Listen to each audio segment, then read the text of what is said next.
Porque agora eu vou falar sobre a osteoporose. Gente, a osteoporose é uma doença, é mais uma doença silenciosa. A gente, infelizmente, tem várias doenças que não avisam que estão chegando. E às vezes, quando a gente descobre, é tarde demais. A osteoporose é uma dessas doenças. Vou conversar com o Dr.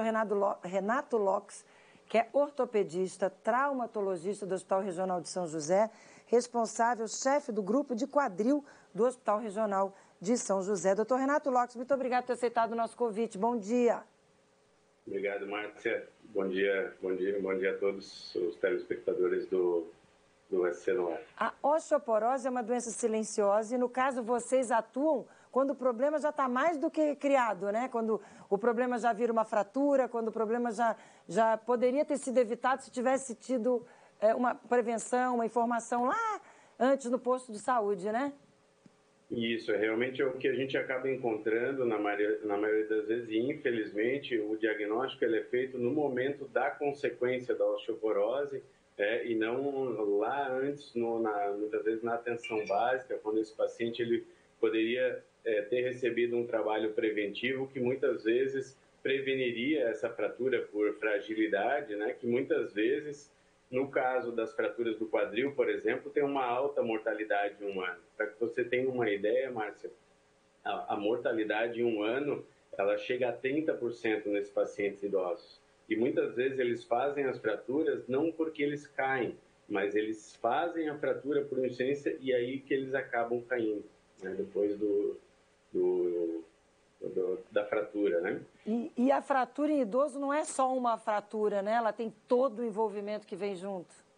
Ela tem toda uma complexidade, né? É um paciente que já chega com várias comorbidades associadas e muitas vezes ela é uma cascata para uma série de complicações e, infelizmente, em alguns pacientes eles acabam evoluindo até para óbito, né? Em função, às vezes a gente pensa é só uma fratura, mas no caso da fratura por osteoporose, ela gera uma série de consequências que, infelizmente, às vezes não tem um bom final.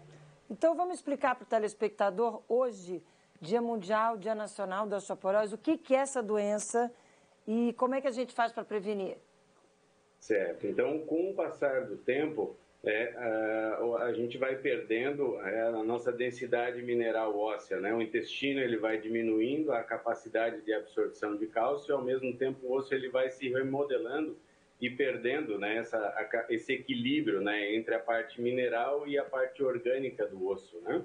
E aí a gente tem um risco aumentado de fraturas por fragilidade, né? Principalmente em mulheres após a menopausa, né, pela alteração hormonal que ocorre, e homens aí um pouquinho mais adiante, né? Então é importante, principalmente nas mulheres logo após a menopausa, fazer uma densitometria, que seja com o seu clínico geral, com o ginecologista, com o reumatologista ou endocrinologista, para, digamos, ter um controle, né? Se já naquele momento já for identificada que ela tem uma osteopenia ou mesmo já uma osteoporose, que muitas vezes a gente já encontra isso em pacientes mesmo de baixa idade, esse paciente ele já tem que ser iniciado o tratamento, né, para justamente você repor esse cálcio que ele perdeu e evitar essas fraturas.